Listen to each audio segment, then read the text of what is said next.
පසුගිය සතියේ අපි ඔබට පොරොන්දු වුණා අද මේ රැස්වෙර පූජා භූමියේ වඩාත් පූජනීය වස්තුන් දක්නට ලැබෙන පිහිටා තිබෙන උඩමළුවට ඇවිල්ලා ඒ පිළිබඳව ඔබව දැනුවත් කරනවා කියලා.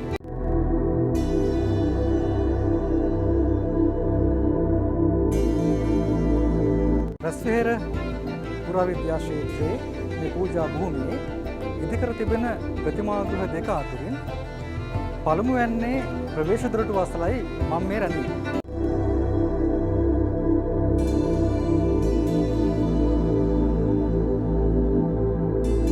මම මුලින්ම මෙතන තියෙන සඳකඩ පහන පිළිබඳව යම් අදහසක් ඔබට ඉදිරිපත් කරන්න. යම් විහාරස්ථානයක පෞරාණිකත්වය තීරණය කරන්න. ඒ විහාරස්ථානයේ දැකිය හැකි කලා නිර්මාණ මගින් ප්‍රබල පිටුවහලක් ලබා දෙනවා. ඒවා අධ්‍යයනය කරලා අපිට පුළුවන් සාපේක්ෂව යම් කාලයක් ලබා දෙන්න.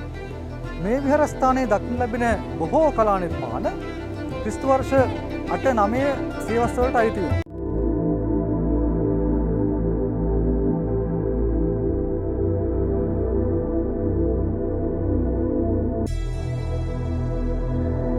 මේ ආලින්ද කොටසේ තැන්පත් කරලා තියෙන සුවිශේෂී පුරාවස්තුවකට අපේ අවධානය යොමු වෙන්න ඕනේ. මගේ ඉදිරිපස්ස මේ බිම තැන්පත් වෙලා තියෙන්නේ ඒ සුවිශේෂී ශෛලමය පුරාවස්තු. මේවා අපි හඳුන්වන්නේ සිරිපතුල් ගල් කියලා.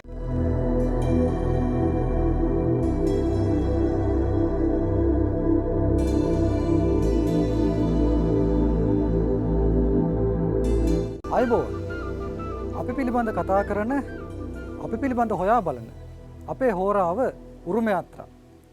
ඇත්තටම අපේ උරුමය ගැන කතා කිරීම ප්‍රයෝජනවත් දෙයක්ද? අපේ උරුමය මිය ගිහින් නේද කියලා කෙනෙකුට හිතෙන්න පුළුවන්. නමුත් අපේ උරුමය මිය ගිය උරුමයක් නෙවෙයි. ඒ උරුමය හුස්ම ගන්නවා. ඒ උරුමය අපිත් සමග කතා කරනවා. sannivedanaya කරනවා. අපිට අතීතය පිළිබඳ කතන්දර කියලා දෙනවා. අපිට අනාගතය හැඩගස්වා ගන්නේ කොහොමද කියලා උපදෙස් දෙනවා. ඒ නිසා අපේ උරුමය මියගිය උරුමයක් නෙවෙයි. ඒක සජීවී උරුමයක්. ඉතින් ඒ අතීත උරුමෙන් අපිට කියලා දෙන කතන්දර අපිට ලබා දෙන උපදෙස් මොනවද කියලා දැනගන්න නම් අපි ඒ උරුමයට සමීප වෙන්න ඕනේ. උරුමයට සංවේදී වෙන්න ඕනේ. අදත් උරුම යාත්‍රාව දියත් වෙන්නේ අපේ අහිංසක අරමුණ ඉෂ්ට කර ගැනීම සඳහායි. ඔබට මතක නම් පසුගිය සතියේ අපි රැඳී සිටියේ ඓතිහාසික රැස්වෙහෙර පූජා භූමියේ සත්පිළිමගේ අභ්‍යන්තරේ. එදා අවසානයේ අපි ඔබට පොරොන්දු වුණා මේ ප්‍රතිමා ගෘහයේ උතුරු නැගෙනහිර සහ දකුණු භිත්ති පෘෂ්ඨ ආශ්‍රිත කලා නිර්මාණ පූජනීය නිර්මාණ ඔබට ඉදිරිපත් කරනවා කියලා. අන්නේ පොරොන්දු ඉෂ්ට කරන්නයි අද අපේ සූදානම. එහෙමනම් මේ ප්‍රවේශද්වාරයේ ඔස්සේ දැන් පිවිසෙමු සත්පිළිමගේ ගර්භගෘහය.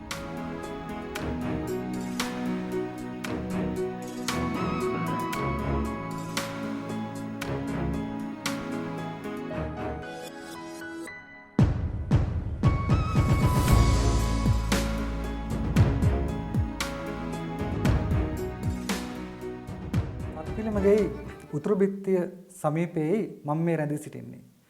මීට පෙර ආතුව ඔබට කිව්වා වගේ මේ ප්‍රතිමා ගෘහයේ අභ්‍යන්තරයේ ඉඩ අවකාශය බෙහෙවින්ම සීමිතයි. ඇත්තට මේ පළල් පැති බොහොම පටු අවකාශයක තමයි ව්‍යාප්ත වෙලා තියෙන්නේ. ඒ නිසා අර බටහිර බිත්තියේ අපි දැක්ක වගේ ප්‍රතිමා කිහිපයක් නිර්මාණය කරන්න තරම් මේ බිත්තියේ ඉඩ අවකාශය ප්‍රමාණවත් වෙන්නේ නැහැ. ඒ වුණත්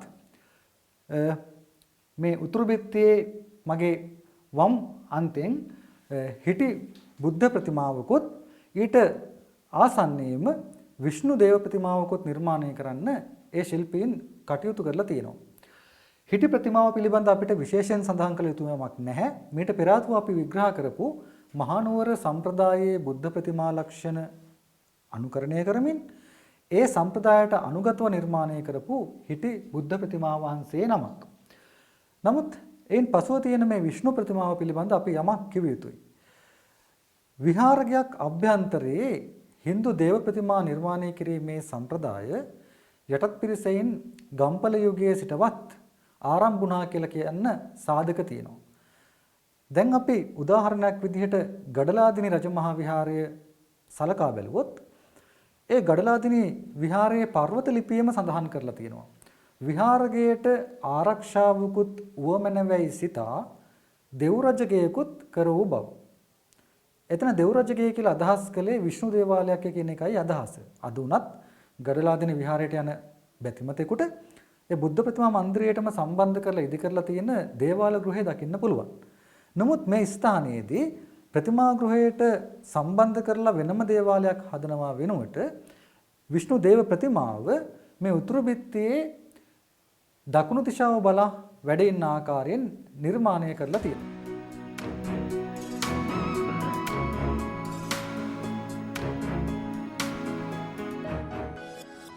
මේ ආකාරයටම විහාරකයේ තුලම විෂ්ණු දේව ප්‍රතිමාවක් නිර්මාණය කිරීමේ මූලික අවස්ථාවක් අපි දැක්කා මීට පෙර ආතුව රිදී විහාරයේ උඩ විහාරයේ. හැබැයි මේ රිදී විහාරයේ උඩ විහාරයේ විෂ්ණු දේව ප්‍රතිමාව නිර්මාණය කරලා තිබුණේ දකුණු බිත්තිය. දකුණු බිත්තියේ සිට උතුරු දෙස බලාගෙන සිටින ආකාරයෙන්. දැන් රිදී විහාරයේ විෂ්ණු ප්‍රතිමාවට වඩා මේ රැස්වැහෙර විෂ්ණු ප්‍රතිමාවේ අර වීර රසය කෙනෙක්ට කියන්න පුළුවන් ඒක භයංකාර රසයක් කියලා යම් ප්‍රමාණයකට අඩුවේ ගිහින් තින ආකාරය පේන්න තියෙනවා. මෙතන මේ ප්‍රතිමාව හිටි සමභංග ප්‍රතිමාවක් වශයෙන් තමයි නිර්මාණය වෙන්නේ. විෂ්ණු ඇතැම් වෙලාවට අත් දෙකක් සහිතවත් තවත් අවස්ථාවල අත් හතරක් සහිතවත් නිරූපණය කිරීමේ සම්ප්‍රදායන් තියෙනවා. රැස්වැහෙර ප්‍රතිමා ගෘහයේ විෂ්ණු ප්‍රතිමාව අත් හතරකින් සමන්විතයි. දැන් ඔබට පෙන්න විදියට ඔහුගේ ඉහළ දකුණතින් අර මංගල සම්මත ශංඛය දරාගෙන සිටින ආකාරයනොත් ඔහුගේ ඉහළ වමතින් සුදර්ශන චක්‍රය දරාගෙන සිටින ආකාරයනොත් නිර්මාණය කරලා තියෙනවා. මේ සංඛ්‍යයත් සුදර්ශන චක්‍රයත් කියන මේ දෙකම දේව ප්‍රතිමාත්‍රයෙන් විෂ්ණු ප්‍රතිමාවක් හඳුනා ගැනීමේ අනන්‍ය ලක්ෂණ, මූලික ලක්ෂණ. ඒ වගේම තමයි මේ ප්‍රතිමාවේ ශරීර වර්ණය කළු පැහැයට තරමක් හුරු අඳුරු නිල් පැහැයකින් තමයි සමන්විත වෙන්නේ. ආභරණ රිදී විහාරයේ අපි දැක්ක වගේම කිරීටයේ සිට විවිධ වර්ගයේ කර්ණාභරණ විශේෂයෙන්ම ග්‍රීවාභරණ උරපලඳනා බාහු සහ අත්පලඳනා ඒ වගේම අලංකාර බඳපටි ආදීන් සමන්විත වෙලා තිබුණා වුණත් රිදී විහාර ප්‍රතිමාවේ දැක්වෙන තරම් විභූතිමත් භාවයක් මේ ප්‍රතිමාවේ දකින්න නැහැ. ඒකට හේතු වෙන්නේ සෑහෙන කාලයක් තිස්සේ මේ ප්‍රතිමාව දුර්වර්ණ වෙලා පැවතීම. ඒ නිසා අපිට අර මූලික වර්ණ රටා අඳුනා ගැනීමට අපහසුයි. මේ ප්‍රතිමාව Tamanගේ දකුණතින් විතර්ක මුද්‍රාවත් ඒ වගේම ඉදිරියට යොමු කරගෙන සිටින Tamanගේ වමතින් වරද මුද්‍රාවත් නිරූපණය කරනවා. සාමාන්‍යයෙන් විතර්ක මුද්‍රාව බුදු පිළිම නිර්මාණයේදී ජනප්‍රිය වෙච්ච මුද්‍රාවක්. බුද්ධ ප්‍රතිමා සම්බන්ධයෙන් නම් එයින් යම් ධර්ම කාරණයක් විග්‍රහ කිරීම, විවරණය කිරීම අදහස් කෙරුණා. දැන් මෙතන Tamanගේ වමතින් දරන වරද මුද්‍රාවෙන් යම් වරයක් ප්‍රදානය කිරීම තමයි නිරූපණය කෙරෙන්නේ. එතකොට මේ සමභංග ප්‍රතිමාවේ යටිකය අපි බිතුසිතුවම් වල දැකලා තියෙනවා වගේම අර සම්ප්‍රදායික දෙපසට සමාන්තරව විහිදී යන රැලි සහිත දෝතියකින් සමන්විත කරලා තියෙනවා. ඒ වගේම අර ප්‍රධාන හිඳිපිලිමේ පිටුපස මකරතොරන්ට ඉහිලින් දේව රූපවල අපි දැක්ක වගේම මේ යටිකය ඊ타මත්ම අනර්ඝ මට්ටමේ ආභරණ ජාලාවකින් අලංකාර කරලා තියෙනවා. විෂ්ණු දේවාලයට පසුව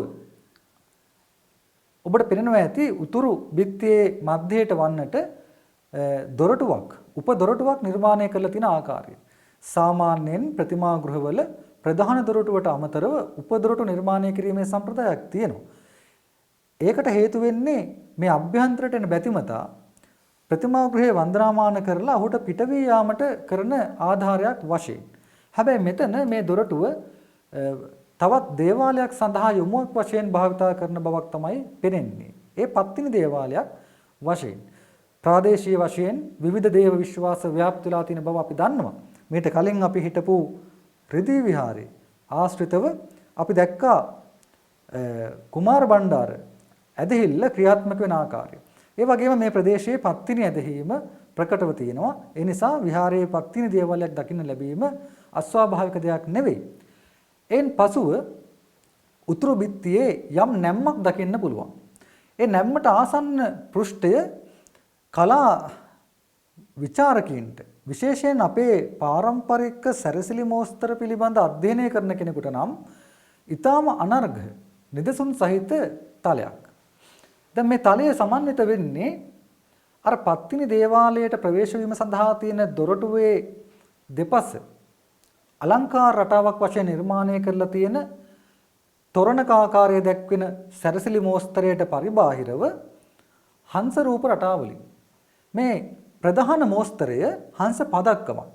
හංස පදක්කම් නිර්මාණය කිරීම ඔය දලදා මාලිගාව උඩනුවර ලංකාතිලකය වගේ තැන්වල අපි මීට පෙර ආතෝ දැකලා තියෙනවා. ඒ බොහෝ ස්ථානවල හංස පදක්කම හංසයෙන් සිව් දෙනෙකු විසින් එකිනෙකාගේ ගෙල පටලවාගෙන සිටින ආකාරයෙන් තමයි නිරූපණය කරන්නේ.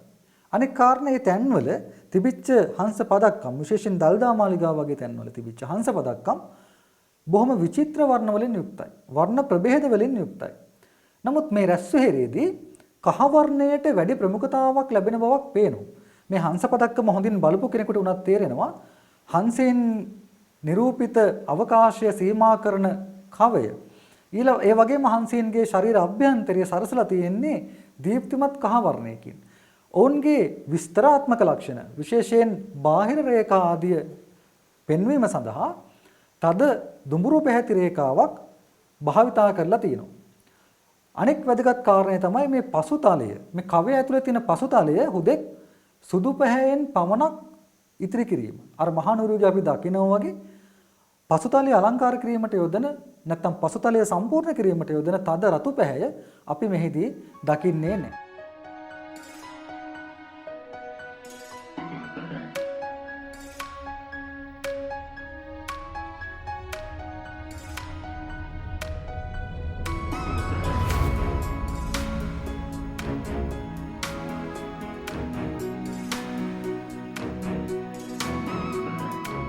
එතකොට මේ හංස පදක්කමේ නියම වම්පසින් තවත් හංස රූපයක් දකින්න පුළුවන්.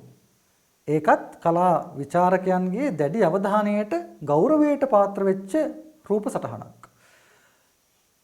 සම්ප්‍රදායික හංසයෙකුගේ ලක්ෂණ කොහොමද කියලා ඔය රූපාවලිය වගේ ග්‍රන්ථවල විස්තර කරලා තියෙනවා. ඒවේ හංසයා විස්තර කරනකොට කියනවා කුක්කුට චක්ෂසු තුණ්ඩ සුරක්ත ආදී වශයෙන් හංසයාට තියෙන්නේ මේ කුක්කුට චක්ෂසු. එහෙම නැත්නම් මේ කුකුලෙකුගේ ඇස්, සැවුලෙකුගේ ඇස්. ඒ වගේම තුඩ මනා වූ රත් පැහැයෙන් යුක්තයි. ඒක තමයි අර තුණ්ඩ සුරක්ත කියලා කිව්වේ. ඒතර මේ රූපවල ඒකෙන් ලක්ෂණ ඇතුළත් කරලා තියෙනවා. සාමාන්‍යයෙන් හංසයාගේ ඇස් සැවුලෙකුගේ වගේ. ඒ වගේම තමයි හංසයාගේ මුහුණ මත්ස්‍යයෙකුගේ වගේ.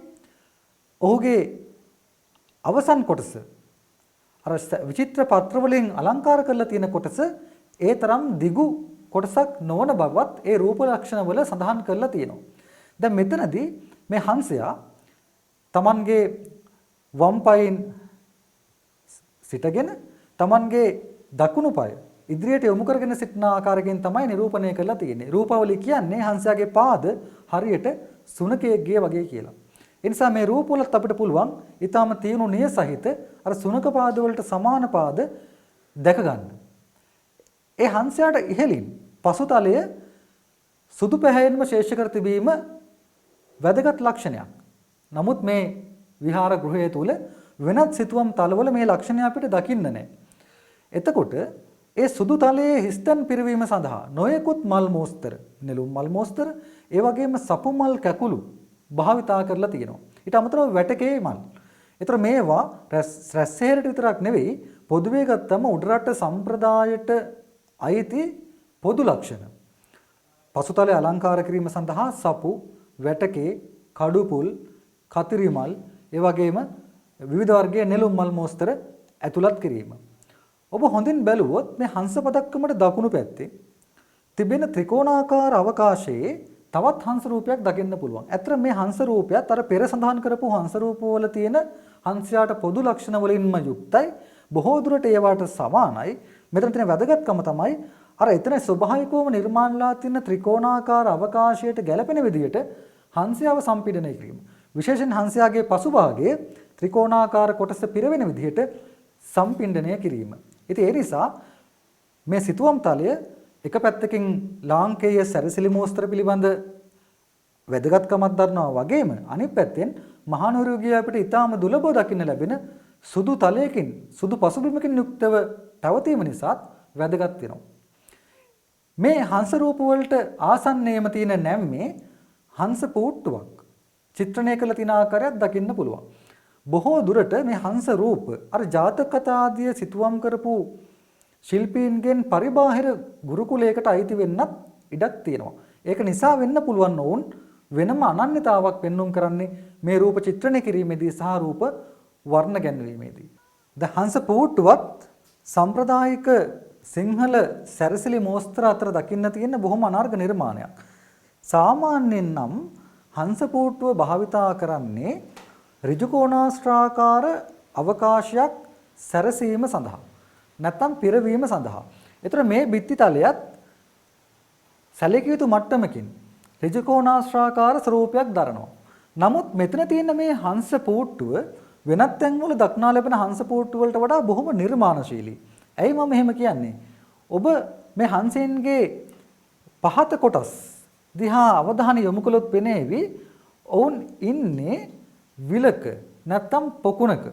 ඒ බව සංකේතවත් කරන්න අර දිය තලයකුත් තද නිල් පාටින් දිය තලයකුත් ඒ දිය තලයෙන් ඉහළට මතුවලා තියෙන නෙළුම් කැකුළු සහ නෙළුම් පත්‍ර ආදියත් නිරූපණය කරලා තියෙනවා. ඒ නිසා හංස පූට්ටුව ඒකාබද්ධ රූපයක් වුණාට මෙතනදී ශිල්පියා අපිට දෙන්න උත්සාහ කරලා තියෙන්නේ ස්වභාවික පරිසරයක එකිනෙකාගේ ගෙල පටලාගෙන සිටින සජීවී හංසයන් පිළිබඳ අදහසක්. ඒ විතරක් නෙවෙයි. ඒ පොකුණ දෙපැත්තේ වැවිලා තියෙන ගස් අර මහනුවර සම්ප්‍රදායේ අනුගමනය කරපු ශෛලීන්ට රීතීන්ට අනුගතව දක්වා තිබීමත් කැපී පෙනෙන ලක්ෂණයක්. ඒ නිසා බැලු බැලමට මේ හංස පුටුව පේන්නේ ශෛලීගත නිරූපණයකට වඩා ස්වභාවිකත්වය සහ ශෛලීගත භාවය කියන මේ දෙකම ඒකාබද්ධ කිරීමක් විදියටයි. මේ හංස පුටුව සහිත බිතුතලයට පසුව අපිට හමු වෙන්නේ උතුරු බිත්තියේ අවසාන කොටස. මේ අවසාන කොටස දිහා බලනකොට නම් අපේ හිතට විශාල කනගාටුවක් ඇති වෙනවා. ඒකට හේතු වෙන්නේ මේට දශක කිහිපයකට පෙර ආතු සිදු කරලා තියෙන නවීකරණ කටයුතු. ඔබ හොඳින් නිරීක්ෂණය කළොත් ඔබට පෙනේවි මේ මගේ දකුණු පසින් පිහිටවල තියෙන දේව ප්‍රතිමාව. මේ දේව ප්‍රතිමාවට පසුතල වන බිතුතලයේ තද කොළ පැහැයෙන් යුක්ත වර්ණාලේපයක් පේන්න තියෙනවා. ඇත්තට මේ වර්ණාලේපය කරලා තියෙන්නේ පසු කාලීන විදි කළ මේ දේව ප්‍රතිමාවට පසුතලයක් විදිහට. නමුත් එයින් සිද්ධ වුණේ කුමක්ද? එයින් සිද්ධ වුණේ එතෙක් මැනවින් ආරක්ෂා වී තිබූ චිත්‍රාවලියක විශාල කොටසක් මුළුමනින්ම පාහේ වැසී යාම. දැනට ශේෂ වෙලා තියෙන කොටස් වලින් අපිට තීරණය කරන්න පුළුවන් මොන විදිහේ චිත්‍රයක්ද මේ වර්ණක වලට යට වෙලා තියෙන්නේ කියලා. ඔබට හොඳින් පේනවා ඇති මේ බිතුතලයේ කෙළවරම තියෙන්නේ දුම්කබලක් අතින් දරා සිටින බැතිමතෙක්. උඩුකය නිර්වත් යටිකය මහනුවරගේ අර සම්ප්‍රදායනුකූල දෝතියෙන් සරසා තියෙන කෙටි දෝතියෙන් සරසා තියෙන රූපයක්. එතකොට සේවකෙක්ට ගැළපෙන හිස්සාවරණ ආභරණ ආදියෙන් සමන්විතයි.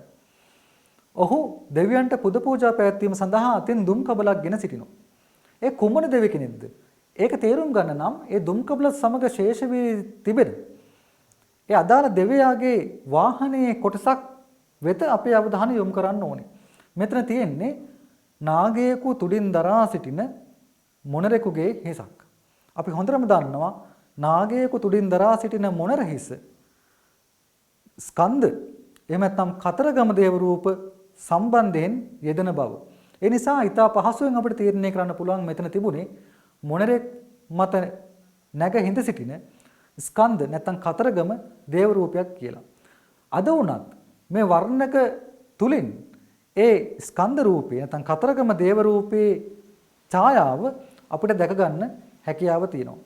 ඉතින් මට මතක් වෙනවා මධ්‍යම සංස්කෘතික අරමුදල මගින් ප්‍රසිද්ධියට පත් කරලා තියෙන ශ්‍රී ලංකා බිතුසිතුවම් ග්‍රන්ථාවලියේ සැස්සේරුව විහාරයට අදාළ ග්‍රන්ථයේ මෙන්න මේ තුඩින් නාගයෙකු උසුලා සිටින ඒ මයුර රූපයේ කොටස ප්‍රසිද්ධියටපත් කරලා තිබිච්ච ආකාරය එවැනි අවධානයකට ලක් වෙන තරම් මේ කොටසේ කලාත්මක භාවයක් තිබුණා. ඒ නිසා අපි නැවතත් මේ විහාර ප්‍රසංස්කරණය කරන මේ විහාරවලට නවකම් එක් කරන බැතිමතුන්ගෙන් පාලනාධිකාරියෙන් හෝ වෙනත් ඕනෑම කණ්ඩායමකින් ඉල්ලා සිටින්නේ එවැනි නවීකරණ කටයුතු වලදී පෞරාණික ලක්ෂණවලට පෞරාණික සාධකවලට හානියක් සිදු නොවන පරිදි Tamanගේ අවශ්‍යතා පූර්ණය කරගන්නා ලෙසයි. මේ වැඩසටහන නරඹන පුරාවිද්‍යා දෙපාර්තමේන්තුවේ වගකිව යුතු නිලධාරීන් ඉන්නවා නම් මධ්‍යම සංස්කෘතික අරමුදලේ වගකිව යුතු නිලධාරීන් ඉන්නවා නම් ඔවුන්ට හැකියාව තියෙනවා නවීන තාක්ෂණික ක්‍රම භාවිතා කරලා මේ ආලේප කරලා තියෙන වර්ණක තට්ටුව ඉවත් කරලා අර තිබිච්ච පැරණි දේව රූපේ එහි විභූතිමත් ලක්ෂණ නැවත මතු කරලා ඒවා නරඹන්නන්ට දැක බලා ගන්නට සලස්වන්න. ඒක මම හිතනවා දෙපාර්තමේන්තුවක් විදිහට ඔවුන්ගේ වගකීමක් ඔවුන්ගේ යුතුයකමක් කියලා. එහෙමනම් මේ උතුරු බිත්තියේ විස්තර වලින් පස්සේ අපිට තියෙන්නේ නැගෙනහිර බිතුතලය පිළිබඳ අවධානය යොමු කරන්නයි. මේ නැගෙනහිර බිතුතලය ප්‍රධාන දොරටුව මගින් කොටස් දෙකකට බෙදා වෙන් කර තිබෙන නිසා මම පළමුවෙන් සූදානම් වෙන්නේ නැගෙනහිර බිතුතලයේ මගේ වම්පසින් තිබෙන අර්ධය පිළිබඳව ඔබට විස්තර කරන්න.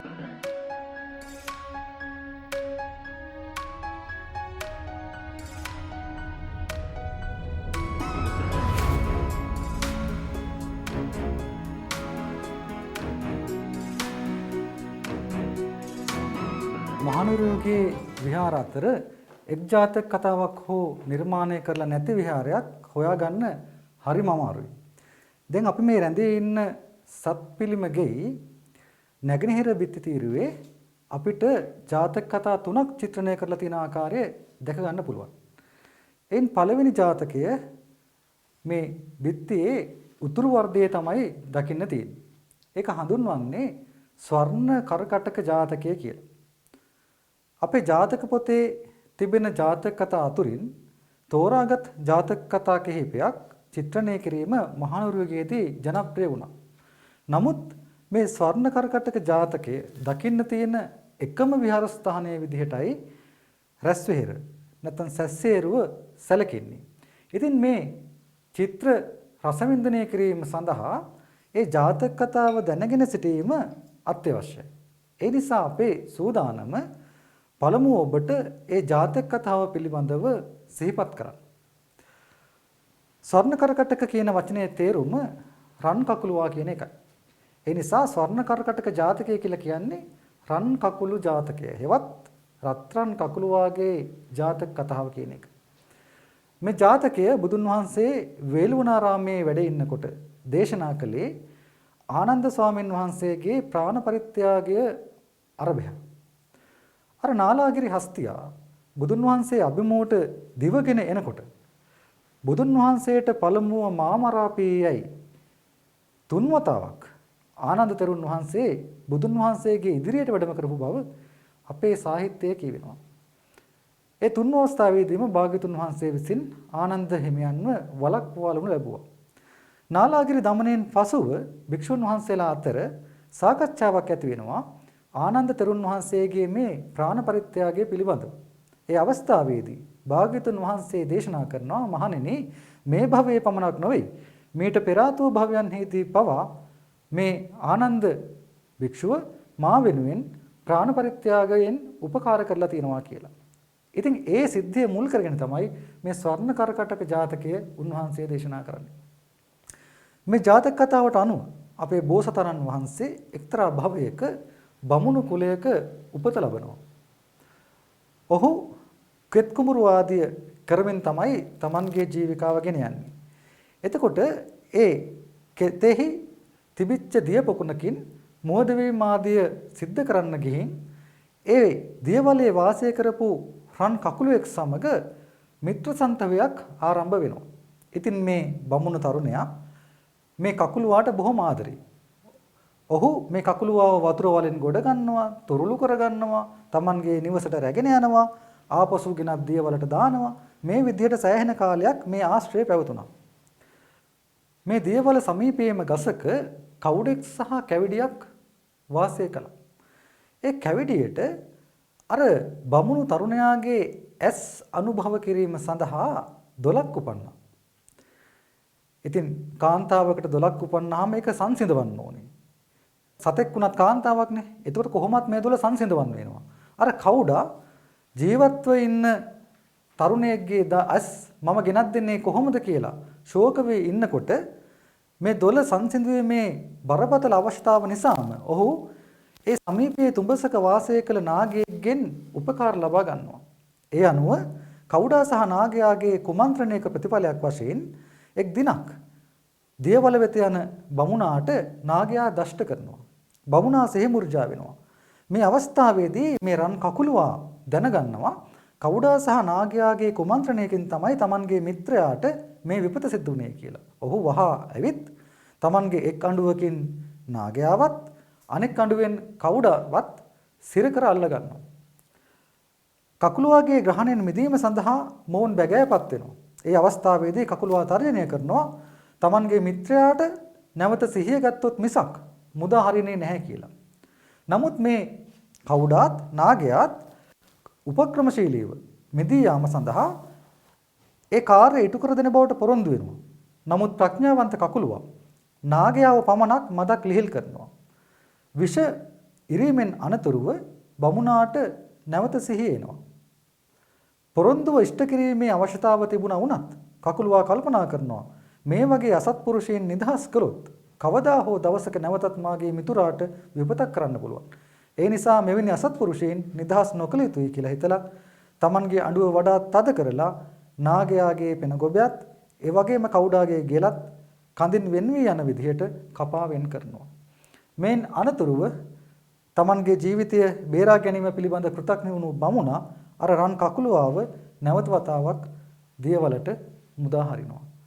ඉතින් මේ විදිහට තමයි භාග්‍යතුන් වහන්සේ මේ ස්වර්ණ කරකටක ජාතකයේ දේශනා කළේ.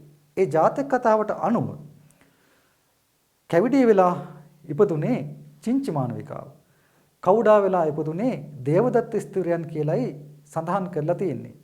ඒ වගේම අර බමුණාගේ ජීවිතය බේරාගත් රන් කකුලුවා මේ භවයේදී ආනන්ද ස්ත්‍රියන් වහන්සේ බවත් බමුණා නම් බුදුව වදාළ තමන් වහන්සේ බවත් භාග්‍යතුන් වහන්සේ දේශනා කළා.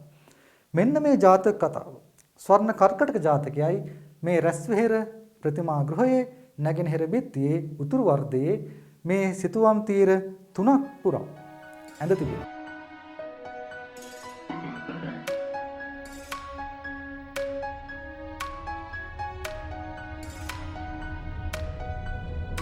ජාතක කතාවක් කියලා කියන්නේ සිද්ධ සමුදායක එකතුවක්. ඒ නිසා හැම සිදුවීමක්ම චිත්‍රණය කරන්න ශිල්පීන්ට මේ විතුතල ප්‍රමාණවත් වෙන්නේ නැහැ. ඒකට උපක්‍රමයක් විදිහට වුන් කලේ ඒ කතාවේ වඩාත් තීරණාත්මක වඩාත් නාට්‍යෝචිත අවස්ථා කිහිපයක් තෝරගෙන ඒවා චිත්‍රණය කළා. දැන් මේ ස්ථානයේ අපිට පේන්නේ ඔය ස්වර්ණ කරකටක ජාතකයේ අවස්ථා කිහිපයක් පමණක් සිතුවම් කරලා තියෙන ආකාරය. මම කැමතියි මේකේ ඉහළම තීරුව වෙත ඔබගේ අවධානය යොමු කරන්න. ඒ තීරුවේ දැක්වෙන්නේ අර අඛණ්ඩ කතන සම්ප්‍රදාය අනුව. ඒ කියන්නේ කොටස් වලට බෙදා රාමු තුල දැක්වීමකින් තොරව කතාව එක දිගට ගලන ආකාරයෙන් තමයි චිත්‍රණය කරන්නේ. එතකොට ඒකේ පළමුවෙන්ම අපිට දකින්න හම්බ වෙන්නේ අර බමුණාගේ දෙමව්පියන් Tamanගේ නිවස තුල වාසය කරන ආකාරය. සම්ප්‍රදායික නිවසක් මහනුවරයගේ සාමාන්‍ය පවුලක නිවසක් කොහොම වෙන්නේ නැද්ද කියලා දැනගන්න මේ වගේ නිරූපණ අපිට උපකාරී වෙනවා. අර මැටි වලින් හදපු පැතලි උළු සෙවිලි කරපු පළ දෙකේ වහලකින් සමන්විත සරල නිවාස ආකෘතියක්. ඒ නිවස තුල බමුණු පියා සහ මව ආසනයක් මත ඉඳ සිටිනවා. බැමිණිය උඩුකය එක් සලුපටකින් පමණක් වසාගෙන යටිකය සම්ප්‍රදායික වස්ත්‍රයකින් සැරසිලා Tamanගේ ස්වාමියාත් සමග එකට ඉන්නවා. ඒ ස්ථානයේම තිබුණා පේනවා ඇති අර නිවසක් තුල වළං තැන්පත් කරලා තියෙන ආකාරය. දැන් මේ වගේ දේවල් කුඩා නිරූපණ වුණත් පැරණි ලංකා සමාජය අධ්‍යයනය කරන පර්යේෂකයන්ට බොහොම වටිනා දත්ත බවට පත් වෙනවා. ඊළඟට ඔවුන්ගේ ගෙවත්ත පළතුරු ගස් වවලා බොහොම පළබර කෙසෙල් ගස් සහ වෙනත් ගස් වලින් පිරීලා හරියට උද්‍යානයක සිරි ගන්නවා. පසුතලය සම්පූර්ණයෙන්ම තදරත් පැහැයෙන් වර්ණවත් කරනවා මහනුවරගේ සම්ප්‍රදාය අනුව. නමුත් මේ වගේ ස්ථානවල නෙළුම් මල්, සපු මල්, වැටකේ මල් ආදිය යෙදීමේ අවශ්‍යතාවක් නැහැ. මක්නිසාද මේ සිතුවමට අදාළ වෘක්ෂ වලින්ම පසුතලය පිරී තිබෙන නිසා. ඊළඟට අපිට පේන්නේ අර බමුණු තරුණයා Tamanගේ කුඹුරු කරා ගමන් කරමින් ඉන්න ආකාරය. ඒ සිතුවම් තීරයේ යට කහ පැහැති තීරුවක ලියා දක්වා තිබෙනවා කුඩාවට මේ කුමක්ද නිරූපණය කරන්නේ ස්වර්ණ කරකටක ජාතකය කියලා. ඒ නිසා මේ ස්ථානයට එන බැතිමැතිකුට මේ චිත්‍රය නරඹලා ඒ නිරූපණය කරන්නේ කුමක්ද කියලා අදහසක් ඇති කරගන්න පුළුවන්. හැබැයි මේක රස විඳින්න නම් ඔහු අනිවාර්යෙන් ස්වර්ණ කරකටක ජාතකය කියවා තිබිය යුතුයි. නැත්නම් ඒ දන්නා කෙනෙක් විසින් උන්ට තේරුම් කර දිය යුතුයි. ඊළඟට දෙවෙනි සිතුවම් තීරය. එක බොහොම භාවාත්මක නිරූපණයක්. අර දියවල වෙත යන බමුණ දියවලේ ඉන්න කකුලුවාව ගොඩ ගන්න ආකාරය, ඔහුව හුරුතල් කරන ආකාරය, ආපහු ඔහුව වතුරට මුදා හරින ආකාරය තමයි මේ තියෙන්නේ. එතකොට මිනිසෙක් සහ සත්වයෙක් අතර ඇති වෙන මේ අසාමාන්‍ය මිත්‍රත්වය කොහොමද අපි චිත්‍රයකින් නිරූපණය කරන්නේ කියන අභියෝගය මහනුවර යුගයේ ශිල්පියා සාර්ථකව ජයගත් ආකාරය මේ චිත්‍රය නිරූපණය කරනවා. අපි ඔබට මීට කලින් කියලා තියෙනවා. මහනුවර යුගයේ සිතුවම් කියලා කියන්නේ ද්විමානයි. ඒක ගැඹුරක් නැහැ. ඒ නිසා තවමත් ත්‍රිමාන නිරූපණ ඇවිල්ලා තිබුණේ නැහැ සිතුවම් කරන්නේට. නමුත් මේ ශිල්පියාට අවශ්‍ය වුණා මේ දියවලයේ තියෙන ත්‍රිමාන භාවය දක්වන්න. ඒතර කොහොමද ද්විමාන තලයක ත්‍රිමාන ලක්ෂණ නිරූපණය කරන්නේ? ඒ සඳහා උපකාරී කරගත්තේ වර්ණ ප්‍රභේද. දැන් මේ දිය පොකුණ හොඳින් බැලුවොත් පේනවා ඇති මේක කොටස් දෙකකට බෙදෙනවා. මේ ඍජුකෝණාස්ත්‍රාකාර අවකාශය පොකුණ සඳහා වෙන්නේ ඒක කොටස් දෙකකට බෙදෙනවා. යට අර්ධය තද අඳුරු නිල් පාටකින් පුරවලා ඒක පොකුණේ ගැඹුරු කොටස බව වතුර පිරලා තියෙන කොටස බව පෙන්වන්න එක් දිශාවකට පිහිනන මසුන් පෙලක් චිත්‍රණය කරලා තියෙනවා. ඒතරේ ගැඹුරු තමයි පෙන්වන්නේ. එතකොට මේ ඉහළ කොටස නිරූපණය කිරීම සඳහා මතු පිට කොටස නිරූපණය කිරීම සඳහා මේ දියෙන් ඉස්මතු වෙලා තියෙන නෙළුම් දඬු, නෙළුම් මල් පොහොට්ටු, නැත්නම් නෙළුම් කැකුළු සහ නෙළුම් පත්‍ර හරියට මේක සිරස් සහ තිරස් මෝස්තරයක් වගේ නිරූපණය කරලා තියෙනවා. එතකොට ද්විමාන තලයක වුණත් ගැඹුර පිළිබඳ අදහස sannivedanaya කරන්න හැකියාවක් තියෙනවා කියන එකයි මේ මහනුවර යුගයේ ශිල්පියා අපිට මේ සහතික කරලා තියෙන්නේ. ඊට පස්සේ මම කිව්වා මේ රූපය ඇඳලා තියෙන අඛණ්ඩ කතන ශෛලියට කියලා. අපිට ඉන් පසුව දකින්න හම්බ වෙන්නේ මේ Tamanගේ මිත්‍ර කකුලුවාව Tamanගේ නිවස කරාගෙන යන බමුණාගේ රුව. ඒතර මේ එක් එක් සිද්ධිය වෙන් කරලා තියෙන්නේ ස්වභාවික වෘක්ෂ මුල් කරගෙන. දැන් මේ දියේ ඉන්න කකුලුවා ඔසවා ගන්නා දර්ශනයෙන් පසුව ඔහුව Tamanගේ නිවසට රැගෙන යන දර්ශනය.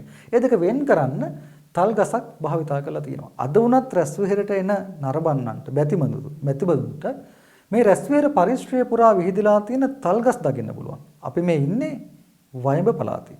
මේක අරිති වෙන්නේ ලංකාවේ අර්ධ ශුෂ්ක කලාපයට. ඒ නිසා තල් ගස් ඕන තරම් තියෙනවා. ඉතින් මේ ශිල්පීනොත් ඒ Tamanගේ ප්‍රදේශයේ දකින්න තියෙන ගස් වර්ග චිත්‍ර වලට අන්තර්ගත කළා. ඒ නිසා අපිට පේනවා ගෙඩි වලින් පෙරලා තියෙන තල් ගහ.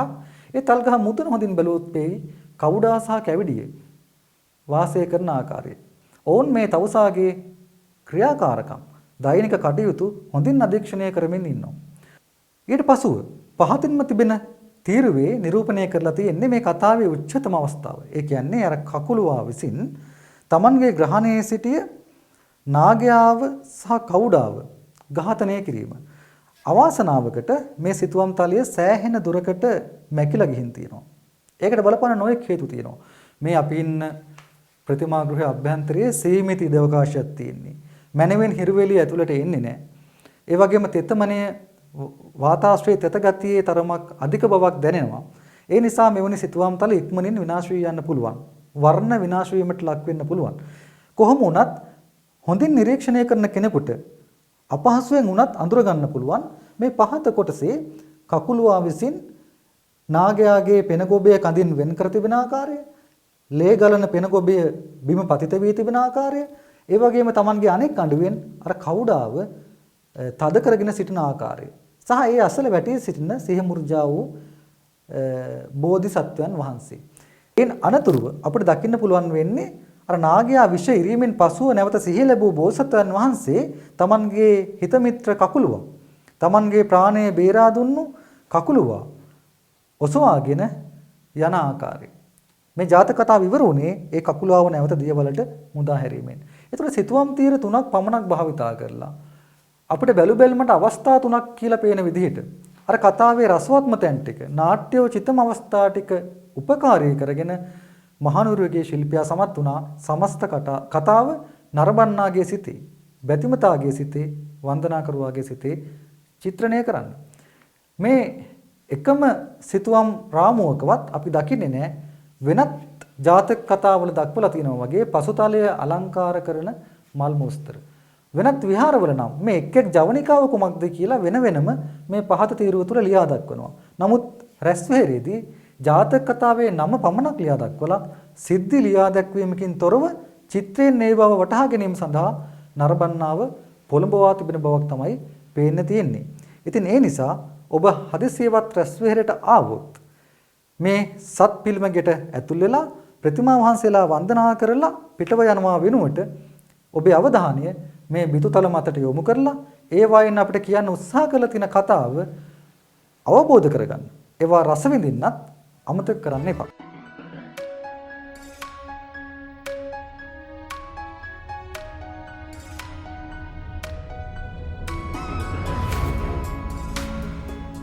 නිර්විත්තේ ඉහළ තීරුව වෙන් වෙලා තියෙන්නේ Hindu සංකල්පයක් නිරූපණය කිරීම සඳහා. සාමාන්‍යයෙන් මහනුවරගේ විහාර ගෘහ අභ්‍යන්තරයේ මේ වගේ සිතුවම් බොහොම දුර්ලභයි. ඒකේ නිරූපණය කරලා තියෙන්නේ අභිෂේක ලක්ෂ්මී. සමහරු ගජ ලක්ෂ්මී කියලාත් හඳුන්වනවා. නමුත් ඔසවාගත් සොඬ වලින් දරන කුම්භයන් මගින් ලක්ෂ්මීව අභිෂේක කරන නිසා මෙවැනි රූප හඳුන්වන්නේ අභිෂේක ලක්ෂ්මී කියලා. අපි දන්නවා 18 වෙනි සියවස වෙනකොට ලංකා සමාජයේ ප්‍රබල විදියට Hindu සංකල්ප ව්‍යාප්ත වුණා.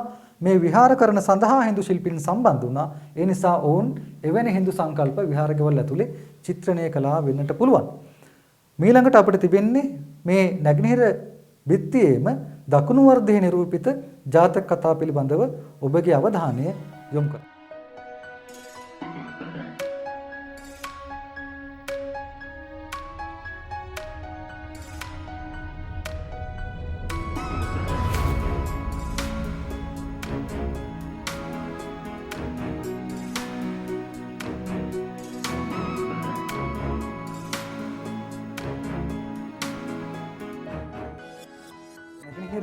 බිති තීරුවේ මැදගතව ප්‍රධාන දොරටුව පිහිටා තිබෙනවා. මම මේට පෙර ආතුව කිව්වා මේ දොරටුව නිසා නැගෙනහිර බිත්තිය උතුරු හා දකුණු වශයෙන් අර්ධ දෙකකට කැඩෙන බව. දැන් මේ අර්ධ දෙකෙන් උතුරු වර්ධයේ මේ දොරටුවට සමීප තීරුවේ මතුපිට ආලේපය මුළුමනින්ම වගේ විනාශ වෙලා ගිහින්. නමුත් දකුණු වර්ධයේ දොරටුවට සමීපයෙන් තියෙන සිරස් පටිය නරඹුවාම අපිට පේන්නේ දොරටුවේ දෙපැත්තම කළු පාට පසුබිමක චිත්‍රණය කරලා තිබිච්ච නෙළුම් මල් මෝස්තර වලින් අලංකාර කරලා තිබ්බ බව. අපි මීට කලින් මේ වගේම සැරසිලි දැක්කා රිදී විහාරයේ මහලෙනේ ප්‍රධාන දොරටුවේ දෙපස තීරුවල. මම මේ රැඳී ඉන්න ස්ථානයේ තීරු 4කින් යුක්ත චිත්‍රාවලියක් දකින්න තියෙනවා. ඒ චිත්‍රාවලියේ ඉහළ තීරු දෙක වෙන් වෙලා තියෙන්නේ දහම් සොඬ කතාව විස්තර කිරීම සඳහා. නැත්නම් දහම් සොඬ ජාතකය විස්තර කිරීම සඳහා. මේ ජාතක කතාව අපේ 550 ජාතක කතාව වලට අදාළව මුල් කාලයේම තිබුණු එකක් නොවන බවටත් පසු කාලීනව එක්කෝ කතාවක් බවටත් අදහසක් තියෙනවා. ඇතමුන් කියන විදිහට මේ කතාව මුලින්ම අසන්න ලැබෙන්නේ රසවාහිනී කියන ග්‍රන්ථයෙන්. සොඬ කියලා කියන්නේ ලොල් වෙච්ච කියන එකනේ ලොල්ලුණු. දහම් සොඬ කියලා කියන්නේ දහමට ලොල්ලු කියන එකයි. දහමට ලොල්ලු කුමාරයාගේ කතාව. දහමට ලොල්ලු රජුගේ කතාව තමයි දහම් සොඬ කතාව කියලා කියන්නේ. මේ කතාවට අනුව එක්තරා රජකුමාරයෙකුට නියම ධර්මයේ පිළිබඳ දැනගැනීමේ බලවත් ආශාවක් හටගන්නවා. ඒ නිසාම ධර්මය ඇසීමේ උනන්දුව මත ඔහු නිතරම ඒ ධර්මයේ පිළිබඳ කල්පනා කරමින් කාලය ගත කරන්න පටන් ගන්නවා. ඉතින් මෙහෙම කාලයක් ගිහිල්ලා ඔහුට නිශ්චිතවම ධර්මයේ පිළිබඳ දැනගැනීමක් නොලැබුණු අවස්ථාවේදී ඔහු තීරණය කරනවා රජකම අත්හැර දාලා වනගත වෙන්න. ධර්මයේ සොයාගෙන වනගත වෙන්න. අවසානයේදී තමන්ගේ ඇමති මණ්ඩලය ගෙනල්ලා ඔවුන්ට අවවාද අනුශාසනා ලබා දීලා මේ රජුරු රජසැප අත්හැරලා තවුසෙක් විදිහට වනගත වෙනවා. මෙන්න මේ අවස්ථාවේදී ශක්‍රයා මේ සිදුවීම දකිනවා.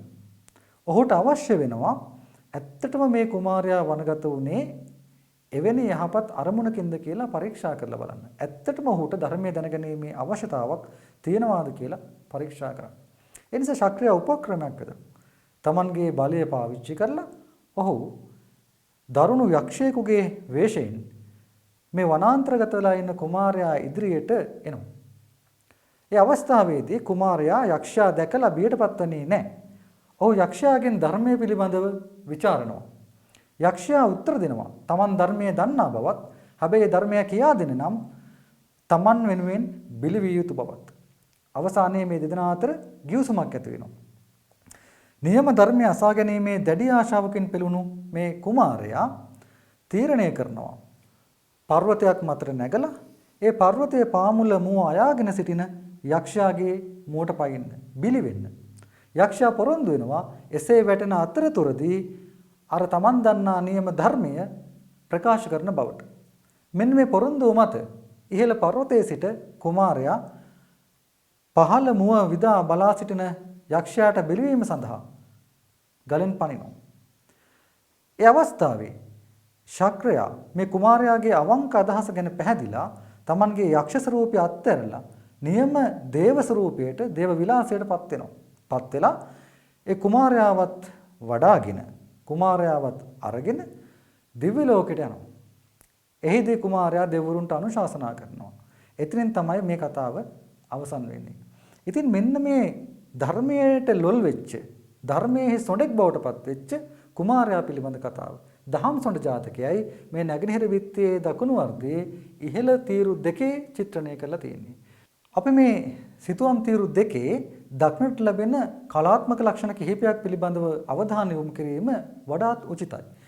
එහි ආරම්භයේදීම දැක්වෙන්නේ රාජකීය පෙරහරක්. මංගල හස්තියෙක් පෙරට කොටගත්ත රාජකීය පෙරහරක්. එහි නොඑක ආකාරයේ බෙර වාදන, තම්මැට්ටම්, ඒ වගේම දවුල් ආදී නොඑක ආකාරයේ බෙර වාදනය කරන්නන්, ඒ වගේම ධජ දරන්නන්, අංකුස ආදී නොඑක ආයුධ අතෙන් ගත්තවුන් පෙනී සිටිනවා. එයින් පසුව දකින්න ලැබෙන්නේ අර රජමාලිගාව තුල මේ කුමාරයා රාජ්‍ය විචාරණ ආකාරය. ඔහු තමන්ගේ ඇමතුරු ගෙන්නලා ඔවුන්ගෙන් විචාරයෙන් කරන ආකාරය නිරූපණය කරනවා. දැන් මේ රාජමාලිගයත් බොහොම ලස්සනයි. මහනුවර සම්ප්‍රදායේ අර ප්‍රේකඩ සහිත සිරස් කුළුණු මගින් දරා සිටින මහල් දෙකකින් සමන්විත පියස්සක් තමයි දකින්න ලැබෙන්නේ. මේ යුගයේදී පියසි අග මැටි කොත් තන්පත් කිරීමේ නැත්නම් තූපිකා තන්පත් කිරීමේ සම්ප්‍රදායක් ජනප්‍රිය වෙලා තිබ්බා. එවැනි තූපිකා මේ ගොඩනැගිල්ලේ ඉහළ පියස්ස මත සමාන දුර ප්‍රමාණ වලින් තන්පත් කර තිබෙන ආකාරය අපිට දකින්න පුළුවන්. මැටි කොත්. ඒ විතරක් නෙවෙයි. ඉහළ පියස්සේ අර කැටයම් කරපු ඇතැම් විට මේවා බීරලු රටා සහිත ලී කණු පෙලින් යුක්ත වෙච්ච සඳලුතල දකින්න තියෙනවා. ඉතින් මහල් වල පියසි ආකාර දෙකක උළු වලින්, ශෛලීන් දෙකක උළු වලින් සරසා තියෙන ආකාරය දකින්න පුළුවන්. ඒ සැරසිලි රටාවේ විවිධත්වය උපකාර කරගෙන තියෙනවා ඉහළ සහ පහළ පියසි අතර තියෙන වෙනස ගම්ම්‍ය කරවන්න. ඒ මන්දිරයේම තවත් කොටසක ආපෝසරයක් පෙන්වන්නේ අර ධර්මයේ පිළිබඳ නිරන්තරයෙන් මෙනෙහි කරමින් ආසනයක් මතට වෙලා ඉන්න කුමාරයා. හැබැයි මේ අවස්ථාවේදී ඔහු දක්වන්නේ රාජකීය වේශයකින් නෙවෙයි. ඒ වෙනුවට අර බැලු බැල්මට ආතුරෙක්ගේ වේශයෙන් හිසේ සිට පොරවාගෙන යම් කරුණක් පිළිබඳ ලත වෙවි ආසනයකට වෙලා බොහෝම දුක්ඛිතව ඉන්න ස්වරූපයෙන් තමයි පෙන්눔 කරන්නේ. ඔහුගේ බිසව ඔහු සමීපයට ඇවිල්ලා වන්දනාමාන කරන ආකාරය, ඔහුට ගරු සත්කාර, පුද සත්කාර කරන ආකාරය දකින්න පුළුවන්. ඊට පස්සේ මේ සමස්ත තීරුවට යටින් කහපාට සිහින් පටියක දහම්සොඬ ජාතකය කියලා මේ කතා ප්‍රවෘත්තියේ වස්තු විෂය දක්වලා තියෙනවා. සමහරු මේකට දහම්සොඬ කතාව කියලාත් කියනවා. දෙවෙනි තීරුවට අපි අවධානය යොමු කළොත් මේ දෙවෙනි තීරුව කියවන්න ඕනේ වමේ ඉඳලා දකුණට. දැන් අපි ඉහළ තීරුව කියවේ දකුණේ ඉඳලා වමට, පහළ තීරුව කියවන්න ඕනේ වමේ ඉඳලා දකුණට. ඒ තීරුවෙන් දැක්වෙන්නේ කුමක්ද කියලා පහළ කහපාට තීරුවේ ලියලා තියෙනවා. එතකොට ඒ දහමට කැමැති වූ මේ කුමාරයා දහම් නැතුව වනාන්තරයට වැඩිය වගයි කියලා ලියලා තියෙනවා. ඒ කියන්නේ දහම සොයා ගන්න නොහැකි වෙලා කුමාරයා වනාන්තරයට වැඩියා. ඊට පෙර ඔහු කුමක්ද කළේ? ඊට පෙර ඔහු තමන්ගේ අමාත්‍ය මණ්ඩල ආදී කැඳවලා ඔවුන්ට උපදෙස් ලබා දෙනවා. ඒතර මේ පසුතලයේ දක්වන්නේ අලු පහයෙන් යුතු අලු පහේ ප්‍රභේද වලින් යුතු කඳින් ඒ වගේම ශෛලීගත පත්‍ර වලින් සමන්විත වෘක්ෂ පන්තියකින් හරියටම අපිට පේන්නේ වනාන්තරයක් මැද්දක ඉන්නවා වගේ නැත්නම් උද්‍යානයක ඉන්නවා වගේ අමාත්‍යවරු බොහොම භක්තියෙන් Tamanගේ නායකයාට වැඳ ඔහුගේ වචනයට ගරු කරමින් ඔහුට සවන් දී සිටින ආකාරය නිරූපණය කරලා තියෙනවා. ඔවුන් සීලම දෙනා මහනුවර යුගයේදී රාජකීය කුමාරයෙක්ගේ ඇඳුමින් කුමාරයා සැරසලා ඉන්නකොට ඒ අමාත්‍යවරුන්ට නියමිත ඇඳුම් පැළඳුම් වලින් අමාත්‍යවරු සරසලා තියෙනවා. ඒ නිසා මහනුවර යුගයේ ඇඳුම් පැළඳුම් පිළිබඳ අධ්‍යයනය කරන කෙනෙකුටත් මේ සිතුවම් බොහෝම හොඳ මූලාශ්‍රයක් බවට පත් වෙනවා. ඒ ඇඳුම් වල විවිධත්වය ඔවුන්ගේ තනතුරු වල ස්තරායනය පිළිබඳව අදහසක් ලබා දෙනවා. ඊට පස්සේ තියෙන්නේ කුමාරයා Tamanගේ රාජකීය වේශය අත්හැරලා දාලා බොහෝම සරල මිනිහෙක් විදියට නැත්නම් තවුසෙක් විදියට වනගත වෙන ආකාරය. උඩුකය නිර්වත්ව ඔටුනු ආදීන් තොරව සරල යටිකය වස්ත්‍රයකින් සැරසිලා ඔහු වනගත වෙනවා. ඒ වනගත වීම පවා ගස් දෙකක් මගින් සීමා වෙච්ච අවකාශයකයි දක්වලා තියෙන්නේ. අවශ්‍ය නම් අපිට ඒක වෙනම සිද්ධියක් විදිහට වටහා ගන්න පුළුවන්. ඒ අනතුරුව දැක්වෙන්නේ කුමාරයා දෙසට පාර්ශවගතව හැරී සිටින බොහොම දරුණු යක්ෂයෙක්. ඔහු Tamanගේ එක් අතකින් මුගුරක් අරගෙන අනෙක් අතින් යමක් ਵਿਚාරනවා. නැත්නම් යමකට උත්තර දෙනවා. එතකොට මේ විමසන ආකාරය සහ උත්තර දෙන ආකාරය sannivedanaya කරන්නේ ඔවුන්ගේ ඔසවාගත් අත්වල තියෙන මේ මුද්‍රා මගින්. කුමක්ද මේ විමසන්නේ? කුමාරයා සතුව කිසිම බියක් නැහැ. ඔහුට අවශ්‍යතාවය තියෙන ධර්මය දැනගන්න. යක්ෂයෙක්ගෙන් හෝ ධර්මය දැනගැනීමේ කැමැත්තෙන් කුමාරයා පෙළෙනවා. ඒ නිසා ඔහු යක්ෂයාගෙන් Taman ධර්මය දන්නවාද කියලායි මේ ප්‍රශ්න කරන්නේ. ඒතර යක්ෂයෙක් සතු රෞද්‍ර ගතිය, යක්ෂයෙක්ගේ කායික ස්වરૂපය පෙන්වීම සඳහා ඔහුගේ ඉරියව්, ඒ වගේම ශරීර වර්ණය ආදී භාවිතා කරලා තිනවා. අපි දන්නවා අලු පැහැති වර්ණ, අඳුරු පැහැති වර්ණ ශරීර වර්ණයේ වශයෙන් භාවිතා කරන්නේ රෞද්‍ර ගති තියෙන පුද්ගලයන් නිරූපණය කිරීම සඳහායි. ඊට පසුව මේ දෙදෙනා අතර ඇතිවෙච්ච ගිවිසුමේ ප්‍රතිඵලය අපිට පෙන්වනවා. මේක කතාවේ උච්චතම අවස්ථාවක්. අර පර්වතයේ මත ඉඳලා කුමාරයා පහතට පනිනවා. ඔහුගේ හිස පහතට යොමු වෙලා තියෙනවා. ඔහුගේ චලනය මනමින් දක්වන්න මේ ශිල්පීන් සමත් වෙලා තියෙනවා. පහළ පර්වතයේ පාමුල මුව අයාගත් යක්ෂයා ඔහුගේ රත් පැහැ දෙතොල් පිටතට විහිදී ගිය දල විශාල විවෘත දෙනෙත් තරබාරු ශරීර ආදිය ඔහුගේ රෞද්‍රත්වය පෙන්눔 කරනවා. එතකොට ඒ සමීපයේම තියෙන්නේ මේ කතාවේ අවසාන කොටස. අර කුමාරයා පර්වතයෙන් පහළට වැටෙද්දී ඕට වැටෙන ඉඩ නොදී ශක්‍රයා Tamanගේ නියම දේව ස්වරූපයටපත් වෙලා කුමාරයා ඔසවා ගන්න අවස්ථාව, වඩා ගන්න අවස්ථාව. ඒ නිසා මෙන්න මේ රූප රාමුව අතිශය වැදගත්. මහනුවරගේ ශිල්පියෙක් ඉතා පටු අවකාශයකින් කොහොමද සිද්ධීන් කිහිපයක් අපිට ප්‍රකාශ කළේ? සිද්ධීන් කිහිපයක් කොහොමද එකම කතා රාමුවක් ඇතුලේ සම්පින්ඩණය කළේ කියලා කියන්නේ. මේක තමයි නියම අඛණ්ඩ කතන ක්‍රමවේදය කියලා කියන්නේ. ඒතර මේ රූප රාමුවත් ගස් දෙකක් මගින් සීමා කරලා තියෙනවා. ඒතර මේ සමස්තය ගත්තොත් මේ වනාන්තරයයි දක්වන්නේ. වනාන්තරයේ ගස් දෙකක් අතර එක් සිද්ධියක් නිරූපණය කරනවා. එයින් අනතුරුව පැහැදීමටපත් වෙච්ච ශක්‍රයා මේ කුමාරයාව Tamanගේ දිව්‍ය භවනට අරගෙන යනවා. ඒ දිව්‍ය භවනත් හරිම විචිත්‍ර එකක්. දිව්‍ය භවන තිරස් මණ්ඩපයකිනුත් ඉදිරියට මුහුණ දී සිටින මධ්‍යගත ප්‍රක්ෂේපණ කොටසකිනුත් යුක්තයි. මේ ප්‍රක්ෂේපණ කොටසේ ඊටාම විචිත්‍රවත් ආසනයක් මත විචිත්‍ර ඇඳුම් පැළඳුම් වලින් සරසලා මේ කුමාරයාව වඩා හිඳුවා තිබෙනවා. කුමාරයා දෙවරුන්ට අනුශාසනා කරන ආකාරය තමයි මේ කතාවේ අවසානයේට දැක්වෙන්නේ. ඒ බණ අහන දෙවිවරු කුමාරයා පිරිවරාගෙන මේ මන්දිරයේ වම් සහ දකුණු පැතිවල හිඳගෙන සිටිනවා. මේක බැලු බැල්මට අපිට මතක් වෙනවා අර දිඹුලාගල පුල්ලිගොඩ ගල් විහාරයේ පුල්ලිගොඩ විහාරයේ දක්නට ලැබෙන නෙළුම් මල් මත හිඳගෙන සිටින දේවතා සමූහය. ශෛලිය අතින් වෙනස් වුණත්, කාලය අතින් වෙනස් වුණත්, සම්ප්‍රදාය අතින් වෙනස් වුණත් ඉරියව් ගත්තම අපිට බොහෝම මේ දෙක අතරේ සමාන බවක් පෙන්වුම් කරනවා. ඒ දෙව්වරු දිව්‍ය භාවය පෙන්වන විභූතිමත් කිරීට වලින්, ඒ වගේම උඩුකය පළඳනා වලින් සහ යටිකය අර සම්ප්‍රදායික දෝත වලින් සැරසිලා එරමිනියා ගොතාගෙන හිඳගෙන සිටිනවා. ඔවුන්ගේ අත් වලින් নমස්කාර මුද්‍රාව ප්‍රකට කරනවා. මේ දෙවරුන් අතරින් ඉදිරියෙන්ම සිටින දෙවියා අනිත් දෙවරුන්ට වඩා වෙනස්වයි දක්වලා තියෙන්නේ. ඔහුට අත් 4ක් තියෙනවා. ඒ අත් 4න් එක් අතකින් ඔහු ශංඛයක් දරා සිටිනවා. ඒකෙන් නිරූපණය කරනවා මේ දෙවියා ශක්‍රයා බව.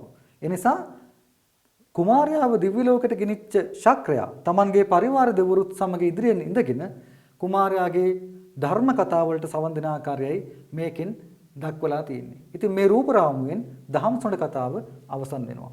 සමස්ත රූපරාමුව අරන් බැලුවොත් මහනුවරගේ දක්නට ලැබෙන සම්ප්‍රදායික ලක්ෂණ පිළිගැනීම් සහ රීතීන් සියල්ල අනුගමනය කරලා තියෙනවා.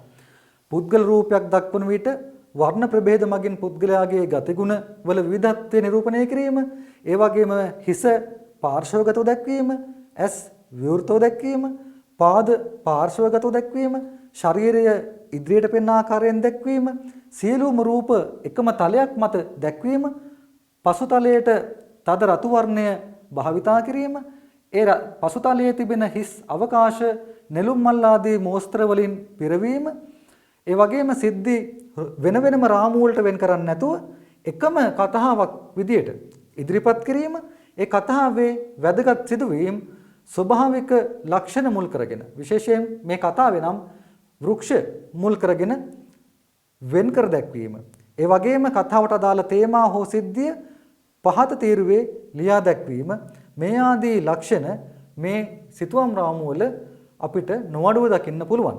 නමුත් මේ ඉහළ සහ පහළ සිතුවම් තීර දිහා බලනකොට අපිට විශාල කනගාටුවක් ඇති වෙනවා.